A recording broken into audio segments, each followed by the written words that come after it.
Next topic है हमारा Fermi Dirac statistics, ध्यान रखना है ना, फर्मी डिराक स्टैटिस्टिक्स। और इसके अंदर भी मैं कहा था पहले एग्जाम्पल दिया हुआ है, एग्जाम्पल से स्टार्ट नहीं करना है आपको, स्टार्ट यहीं से करना है, यहाँ से। total number of distinguishable arrangement of Ni particle in Gi subcell, that is the thermodynamic probability Wi of the cell of energy epsilon I is given by, in this case ये होगा, ये example से समझाया हुआ है। Again ये BSc की CBH publication की थर्मोडायनेमिक्स की बुक से लिया हुआ डेरिवेशन है जो आपने बीएससी में पढ़ा है।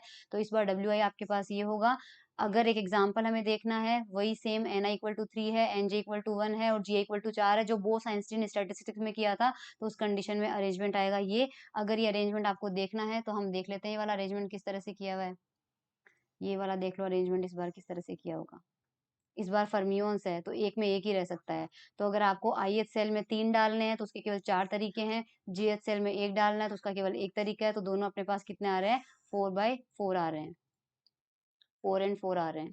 ठीक है, तो हमारे पास ये हो गया। और अब हमें क्योंकि टोटल प्रोबेबिलिटी लेनी है तो क्या लग जाएगा, आगे पाई लग जाएगा। पाई लगने के बाद अपन क्या करेंगे, दोनों साइड में लॉग लेंगे तो इधर आ जाएगा ln ओमेगा, और इधर ये पाई जो है वो समेशन में कन्वर्ट हो जाएगा, ऊपर आ जाएगा ln gi फैक्टोरियल, और डिनोमिनेटर वाले ये दोनों पार्ट जो है ये माइनस में आ जाएंगे। करेक्ट। इस बार अपन क्या करेंगे, इनका स्टर्लिंग अप्रोक्सीमेशन लगाएंगे। ठीक है, स्टर्लिंग अप्रोक्सीमेशन इस बार 1 तो है ही नहीं तो हमें सारा लेना पड़ेगा। तो देखो ln gi का स्टर्लिंग अप्रोक्सीमेशन यहाँ से लगाया हुआ है, gi ln gi minus ni, फिर ln ni का लगाया हुआ है, माइनस का ln ni ये हो जाएगा, फिर इसका लगाया हुआ है तो ये हो जाएगा x ln x minus x, आगे माइनस है इसलिए प्लस हो गया। ठीक है, इसमें से अब जो टर्म्स कैंसिल आउट हो रहे हैं उनको कैंसिल आउट करो। तो पहले ये जो टर्म है ये तो एज इट इज यहाँ पे आ गया, फिर ni वाले को एज इट इज ले लिया।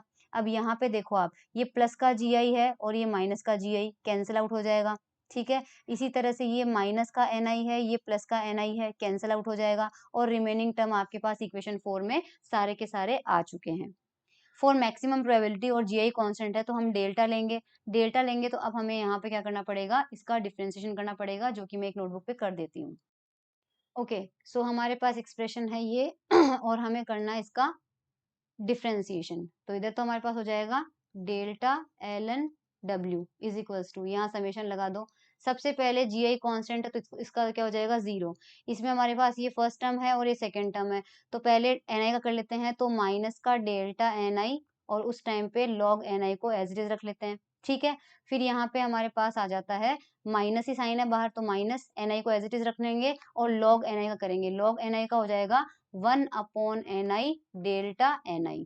ठीक है, तो ये हमारा डन हो चुका है। करेक्ट। अब हमारे पास आ जाता है यहाँ पे इस टर्म का, तो हमें माइनस का करना पड़ेगा। जी आई कॉन्स्टेंट है तो जी आई कॉन्स्टेंट ही रख जाएगा, और एल का हो जाएगा, एल का कितना हो जाएगा, 1/gi माइनस एन आई, और साथ में जी आई माइनस एन आई का करना पड़ेगा, जो कि कितना हो जाएगा, माइनस का डेल्टा एन आई, क्योंकि जी आई का 0 हो जाएगा। फिर अब आता है प्लस में, आता है प्लस में, यहाँ पे आपके पास फिर फर्स्ट फंक्शन और सेकंड फंक्शन हो जाएगा। तो पहले फर्स्ट फंक्शन का कर देते हैं डेल्टा एन आई, और सेकंड फंक्शन को एज इट इज छोड़ देते हैं ln gi माइनस एन आई प्लस। अब इस बार एन आई का एज इट इज रख देते हैं और ln का कर देते हैं, ln का हो जाएगा 1/gi माइनस एन आई, और साथ में कितना हो जाएगा, माइनस का डेल्टा एन आई। करेक्ट, ये हमारे पास हो जाएगा। अब इसमें जो टर्म्स कैंसिल आउट हो रहे हैं उनको कैंसिल आउट करना है। तो जो टर्म्स आपके पास कैंसिल आउट हो रहे हैं उनको कैंसिल आउट करो, जो टर्म कैंसिल आउट नहीं हो रहे हैं उनको कैंसिल आउट मत करो। और बाद में अब ये चीज आप देख लेना, इसमें कैंसिलेशन कर लेना, रिजल्ट आपके पास जो आएगा मैं दिखा देती हूँ। रिजल्ट आपके पास ये आएगा।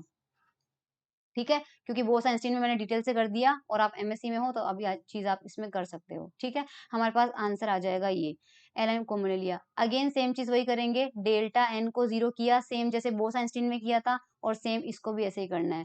इक्वेशन 5, 6, 7 आ गया। लाग्रांजेस मेथड ऑफ अनडिटरमाइंड मल्टीप्लायर्स लगाएंगे, तो वहां से हमें क्या करेंगे, सेम चीज वही करनी है कि एक को माइनस अल्फा से मल्टीप्लाई करना है, एक को माइनस बीटा से करना है, और सबसे पहले वाली इक्वेशन को एज इट इज छोड़ देना है। तो हमें मिल जाएगी इक्वेशन नंबर 8। डेल्टा एन आई तो 0 हो नहीं सकता, तो ब्रैकेट के अंदर की टर्म 0 होगी। इसके अंदर अल्फा माइनस बीटा एप्सिलॉन को राइट हैंड साइड में लेके जाएंगे, फिर लॉग को लेके जाएंगे तो एक्सपोनेंशियल हो जाएगा, और उसके बाद में यहाँ पे जी आई अपॉन एन आई करेंगे, तो ये एन आई हमारे पास एन आई बाई एन आई, ये हो जाएगा माइनस का वन राइट हैंड साइड में जाएगा और हमारे पास ni का एक्सप्रेशन ये आ जाएगा। अगर e की पावर अल्फा को a मानो तो हमारे पास ये हो जाएगा, this is called Fermi Dirac distribution law. ये हमारे पास क्या हो जाएगा, फर्मी डिराक डिस्ट्रीब्यूशन लॉ हो जाएगा। बस बाकी हमें कुछ भी नहीं करना है, बीटा जो होता है वो कितना होता है 1/kT, आप डायरेक्टली लिख के आ सकते हो। तो ये हमारे पास था एफडी स्टैटिस्टिक्स। इसमें एक एप्लीकेशन और देखिए, from equation 9 constant alpha is found to be dimensionless quantity, therefore मान लीजिए हम क्या करते हैं, हमें एक तो मिल गया beta is equal to 1 kT, ठीक है। तो हमारे पास जो अल्फा होती है एक्सपोनेंशियल में हमारे पास डायमेंशनलेस क्वांटिटी आ रही है, क्योंकि हमने देखा अल्फा प्लस बीटा एप्सिलॉन आ रहा है। एप्सिलॉन एनर्जी को रिप्रेजेंट करता है और बीटा क्या होता है 1/kT को। तो एनर्जी और एनर्जी कैंसिल आउट हो जाएगी, तो डायमेंशनलेस आ रहा है और एक नंबर ही नंबर में ऐड हो सकता है। तो क्योंकि अल्फा भी डायमेंशनलेस क्वांटिटी है, तो मान लीजिए अगर हम अल्फा वाले को भी इस तरह से डिफाइन करें, अल्फा भी जो है जैसे बीटा आपके पास आ रहा है एप्सिलॉन आई अपॉन केटी, मान लीजिए अल्फा को हम लिखते हैं एप्सिलॉन एफ अपॉन केटी। एप्सिलॉन एफ का फिजिकल सिग्निफिकेंस अभी आपको समझ में आ जाएगा। तो उस कंडीशन में हमें क्या मिलता है, एन का एक्सप्रेशन आ जाएगा, ये एन का एक्सप्रेशन आ जाएगा जी आई upon exponential epsilon i minus epsilon F upon के टी प्लस 1। ये हमारे पास आ जाएगा ni की वैल्यू।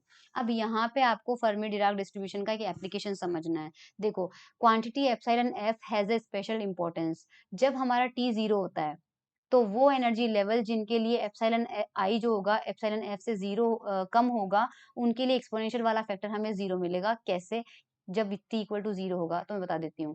e की पावर हमें दिया है epsilon i minus epsilon F upon के टी, करेक्ट। अब हमने t इक्वल टू 0 कर दिया, t इक्वल टू 0 कर दिया तो हमारे पास e की पावर 1, जैसे मान लीजिए कोई क्वांटिटी है नॉन जीरो है, कोई भी कांस्टेंट है, तो 1 मान लेती हूँ, तो 1/0 आ रहा है। अब लेकिन ये टर्म पॉजिटिव आ रहा है या नेगेटिव आ रहा है वो डिपेंड करते हैं। तो अगर एप्सिलॉन आई आपके पास छोटा हुआ, एप्सिलॉन आई छोटा हुआ तो ये माइनस का आएगा, तो e की पावर आपको क्या मिलेगा, माइनस का इन्फिनिटी मिलेगा। और e की पावर माइनस इन्फिनिटी कितना होता है, 0 होता है। तो इस कंडीशन में एक्सपोनेंशियल फैक्टर आपके पास 0 हो जाएगा। तो ni की वैल्यू क्या आ जाएगी, एक्सपोनेंशियल तो हट गया और ni की वैल्यू gi के बराबर आ जाएगी। यानी जितने लेवल्स होंगे सबके अंदर आपके पास पार्टिकल्स रखे होंगे, all energy level up to epsilon I. Epsilon I जो है मतलब आपके पास जी की वैल्यू एन के बराबर आ रही है, यानी जितने एनर्जी के लेवल प्रेजेंट है सब में उतने ही पार्टिकल प्रेजेंट है। क्योंकि फर्मी डिराक डिस्ट्रीब्यूशन में ये भी था कि एक लेवल में एक ही पार्टिकल होगा, तो नंबर ऑफ लेवल अगर आपके पास जी है और वो बराबर आ रहा है एन के, तो हर पार्टिकल में आपके पास भरे हुए हैं, करेक्ट। इसी कंडीशन में अगर epsilon greater than epsilon F आता है तो उस कंडीशन में क्या होगा, अगर ये प्लस का आ जाता है, ये प्लस का आ जाएगा, कब आ जाएगा, जब epsilon i greater than epsilon F हो जाएगा, तो ये हमारे पास e की पावर इन्फिनिटी आ जाएगा। और e की पावर इन्फिनिटी क्या होता है, इन्फिनिटी, तो नीचे वाला पूरा टर्म क्या हो जाएगा, इन्फिनिटी। तो जी आई अपॉन इन्फिनिटी क्या हो जाएगा, 0। उस कंडीशन में एन आई अपॉन जी आई क्या मिल जाएगा, 0 मिल जाएगा। यानी कि नंबर ऑफ पार्टिकल सारे जो एनर्जी लेवल है वो खाली रहेंगे, क्योंकि नंबर ऑफ पार्टिकल नहीं मिलेंगे। अब इसका फिजिकल सिग्निफिकेंस समझना, इसका मतलब आपके पास ये हो रहा है कि t बराबर 0 पर अगर किसी पार्टिकल की एनर्जी फर्मी एनर्जी से ज्यादा है तो हमें ni जो है वो gi के बराबर मिल रहा है। और इसी कंडीशन में अगर ये एप्सिलॉन एफ से कम है तो हमें ni की वैल्यू 0 मिल रही है। यानी सिस्टम में आपके पास अगर इस तरह से एनर्जी लेवल बने हुए हैं मान लीजिए, और यहाँ पर बीच का कोई लेवल है जो एप्सिलॉन एफ है, तो इससे नीचे के हमारे पास में, नहीं उल्टा कर दिया मैंने, उल्टा कर दिया, ये लेस देन में मिला था और ये ग्रेटर देन में मिला था, ये ग्रेटर देन में। तो नीचे वाले के अंदर तो हमारे पास क्या है, यहाँ पर इलेक्ट्रॉन्स होंगे आराम से भरे हुए होंगे, कहाँ तक, एप्सिलॉन एफ तक भरे हुए होंगे, और ऊपर हमारे पास खाली है। तो ये एप्सिलॉन एफ इसका मतलब एक स्पेशल एनर्जी को डिफाइन करता है जिसे हम बोलते हैं फर्मी एनर्जी लेवल। इसका मतलब फर्मी एनर्जी लेवल की डेफिनेशन क्या हुई, T इक्वल टू 0 टेम्परेचर पर वो एनर्जी लेवल जिसके नीचे के सारे लेवल भरे हुए होते हैं और ऊपर के सारे लेवल खाली होते हैं, उसे हम फर्मी एनर्जी लेवल कहते हैं। तो ये एप्सिलॉन एफ का फिजिकल सिग्निफिकेंस है, ठीक है। अब T ग्रेटर देन 0 पे बात करते हैं। T ग्रेटर देन 0 पे हम कंडीशन लेते हैं एप्सिलॉन एफ और एप्सिलॉन आई बराबर हो जाएं, तो उस कंडीशन में e की पावर 0 आ जाएगा। e की पावर 0 आपके पास 1 होता है, तो 1 + 1 नीचे 2 आ जाएगा, तो ni/gi की वैल्यू कितनी मिलेगी, 1/2, यानी प्रोबेबिलिटी कितनी हो जाएगी, 50% हो जाएगी। तो हम कह सकते हैं फॉर टेम्परेचर ग्रेटर देन 0 उसके ऊपर probability of application is half हमेशा जो प्रोबेबिलिटी रहेगी किसी सिस्टम इलेक्ट्रॉन के किसी लेवल में होने की जो प्रोबेबिलिटी रहेगी वो कितनी रहेगी 50% रहेगी। तो अगर ग्राफ ड्रॉ करें तो देखो NI/GI का एप्सिलॉन एफ के साथ ग्राफ ड्रॉ करें तो हमारे पास वो ग्राफ कैसा आएगा। इस ग्राफ को मैं आपके पास समझाती हूँ। यहाँ पर इस ग्राफ को अच्छे से समझना।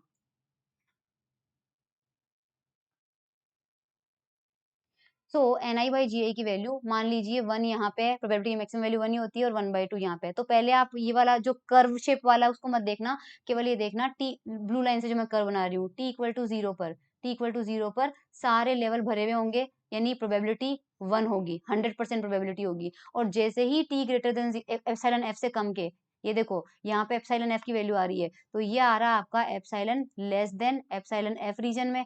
तो यहाँ प्रोबेबिलिटी कितनी है 100%। और ये किस पे लिया हमने t = 0 पे लिया है। और इस रेंज में epsilon greater than epsilon F है, तो इस रेंज में आपके पास सडनली यहाँ पे क्या हो जाएगी 0 हो जाएगी और इसके आगे ग्राफ बनेगा ये। तो t = 0 पे ग्राफ कैसे बनाना है, t = 0 पे ग्राफ बनाना है आपको इस तरह से, इस तरह से, इस तरह से और इस तरह से। ये तो हुआ t = 0 पर ग्राफ। अब t > 0 पे ग्राफ कैसे लेंगे, t > 0 पे ये बोल रहा है कि प्रोबेबिलिटी जो है वो 50% रहेगी जब एप्सिलॉन एफ हो जाएगा। तो 1/2 है और एप्सिलॉन एफ है, तो एप्सिलॉन एफ पे जो वैल्यू आनी चाहिए वो 1/2 आनी चाहिए। तो अब जो ग्राफ है मैं रेड से बनाती हूँ, ठीक है। तो यहाँ पर पॉइंट आ रहा है ये एप्सिलॉन एफ पे प्रोबेबिलिटी जो है वो 1 होगी और ज़ाहिर-सी बात है यहाँ 0 पे तो मैक्सिमम होगी ही होगी, क्योंकि t = 0 पर सारे जो वो होंगे मैक्सिमम प्रोबेबिलिटी है हमारे पास लोअर, तो उसको यहाँ से और आगे हमें 0 लेना है। तो वो जो कर्व आएगा अगर t > 0 पर ग्राफ ड्रॉ किया जाए तो वो ग्राफ इस तरह से बनता है 1/2 पॉइंट से निकल के। तो इसका फिजिकल सिग्निफिकेशन यहाँ है कि in this way t = 0 the energy epsilon f indicates the maximum limit of energy of fermions. This energy is called Fermi energy. The dependence of probability of occupation on the energy is shown in figure this. ठीक है, तो ये हमारा हो गया Fermi Dirac statistics और उसका application.